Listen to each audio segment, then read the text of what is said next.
everybody. I'm Nicole Cassell, VP here at Yellow Goat Design, and thanks for tuning in. If you're not familiar with our work, we focus on the design and fabrication of custom lighting, screens, and suspended sculpture. Today, I'm joined with Sarah Toulouse, Principal, and Susan Holterhoff, Senior Interior Designer of Simeone Deary Design Group in Chicago. Ladies, welcome and thanks so much for joining. Hi. Thanks for having me, Nicola. Of course. Well, I'm thrilled to chat about a project we worked on together at the National in Dallas, Texas.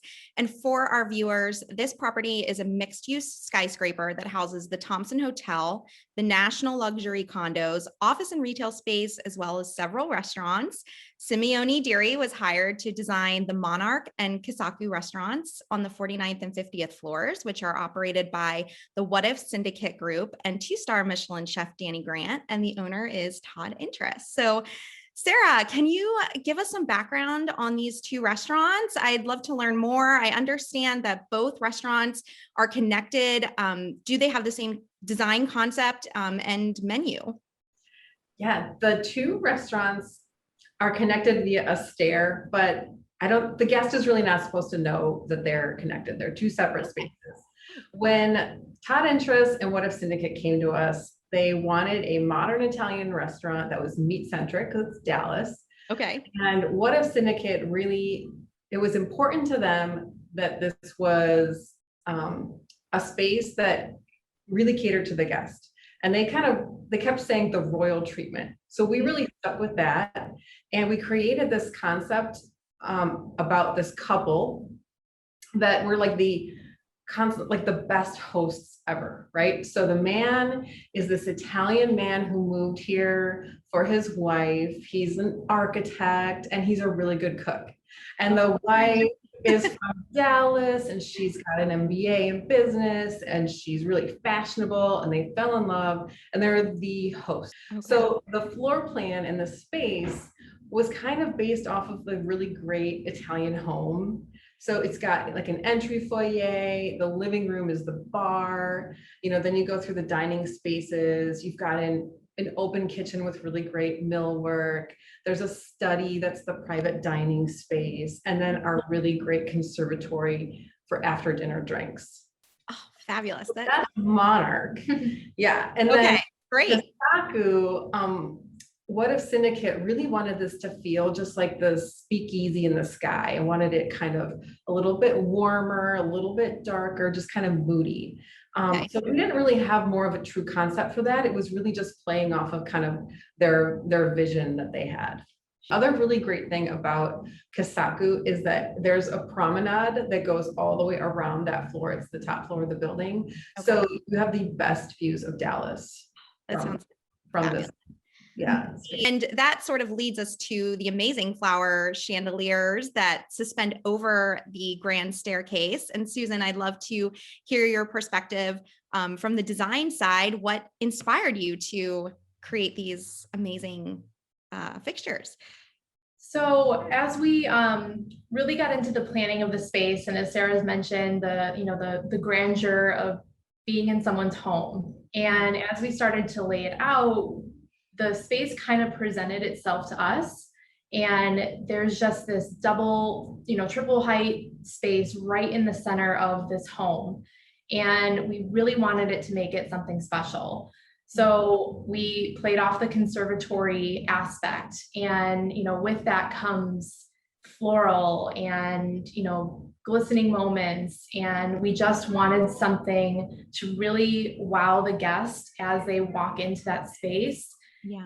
And we played off different floral patterns, and we found this like amazing installation kind of imagery or concept picture, which once we saw it, we're like, that's it. And we came to you guys then to kind of take that image and interpret it into something really special and unique. Yes. And I mean, we all have seen the photos. It's the showstopper of this space. Mm-hmm. I mean, it is. Everyone, that is the Instagrammable moment, for sure.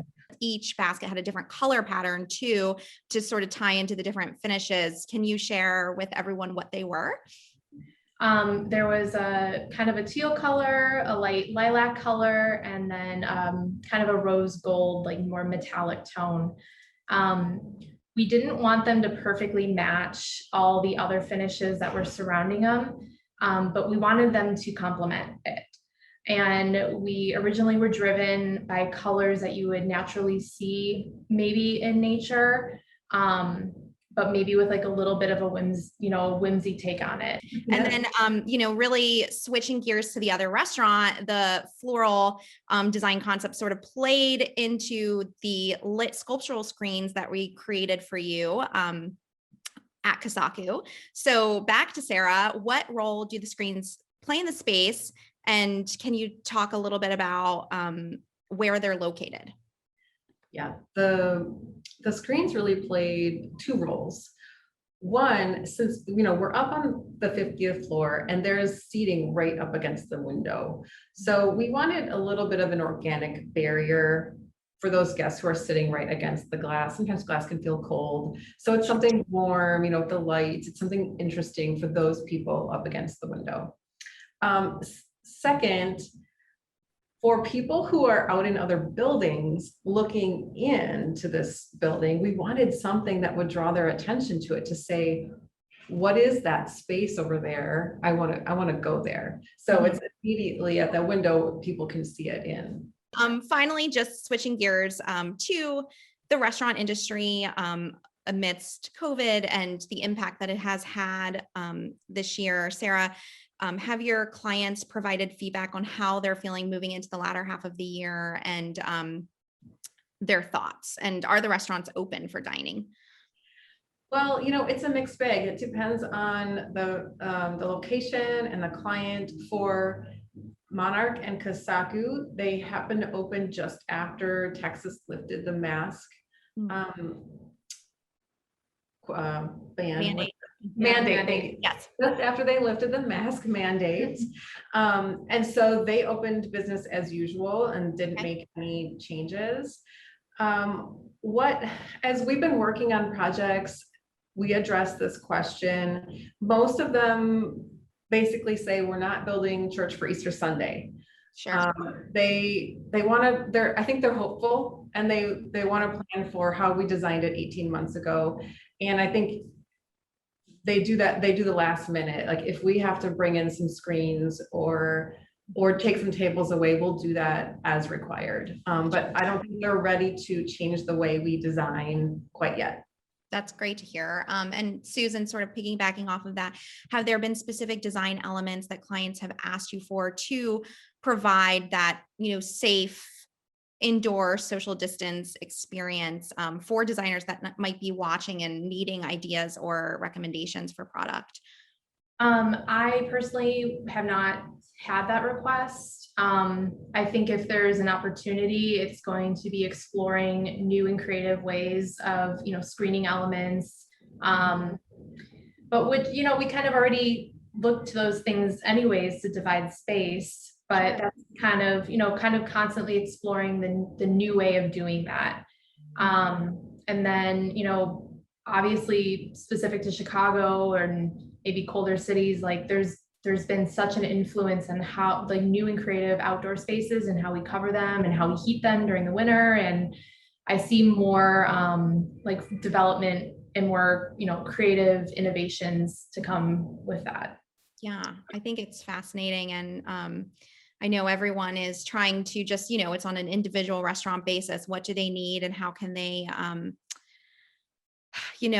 create an experience still that's exciting and not feeling, disconnected from why we're there in the first place, right? To engage. So this has been wonderful. Thank you, ladies, so much for joining and sharing your design impact on this space. It turned out beautiful. We love collaborating with you, and to our viewers, we'll see you next time. Thank you so much. It's been